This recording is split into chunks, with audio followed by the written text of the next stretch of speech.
Nous nous retrouvons pour le deuxième volet consacré à l'habitation, la sucrerie.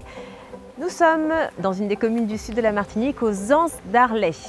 Après la crise sucrière des années 1880, la sucrerie a fait faillite et s'est reconvertie en distillerie. Marie Hardy Seguette, historienne, va nous en parler.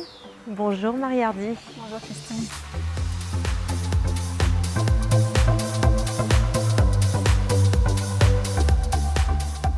Parlez-nous un petit peu de cette distillerie. Oui, ici nous sommes dans l'ancienne distillerie de l'habitation La Sucrerie. Elle fut créée en contexte de guerre en 1918.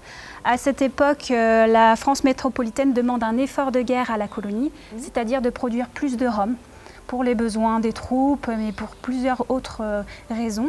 Et donc c'est dans ce contexte, à cette date, en 1918, on est en fin de guerre, mais peu importe, que les propriétaires de la sucrerie vont se reconvertir, vont décider de réimplanter au sein du territoire de leur plantation une distillerie.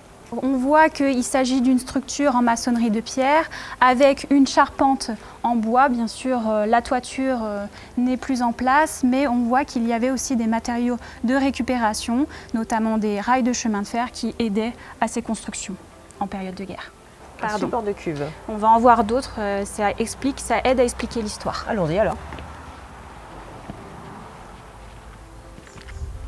Ici, nous sommes dans une zone où on stockait les cuves, notamment sur ces supports de cuves qui, à la base, étaient ronds et avec le temps, avec l'augmentation des volumes produits, sont devenus de forme en étoile.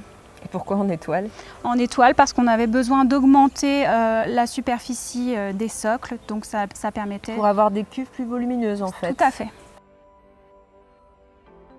Ici, nous sommes en présence de la bascule qui servait à peser les chariots de canne avant l'envoi de la canne dans le moulin à sucre. On va le voir. Oui. Ensuite.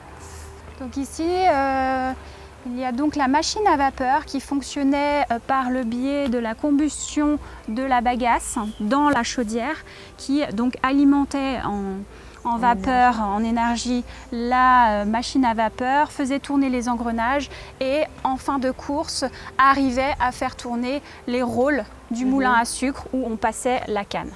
Puis coulait le vésou et on récupérait derrière la bagasse qui était donc des résidus de la canne qu'on mettait directement ensuite dans la chaudière pour recommencer le cycle de production.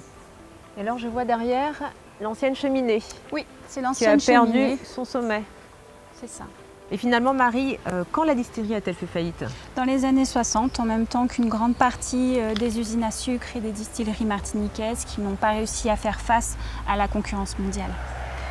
Est-ce qu'il y a eu une nouvelle reconversion suite à ça? Oui, en fait, l'exploitation s'est reconvertie quelques années après, notamment dans l'élevage bovin. Et on a ici le dernier vestige de cette exploitation, puisqu'il s'agit ici du couloir d'étranglement qui servait notamment pour la pesée des bestiaux.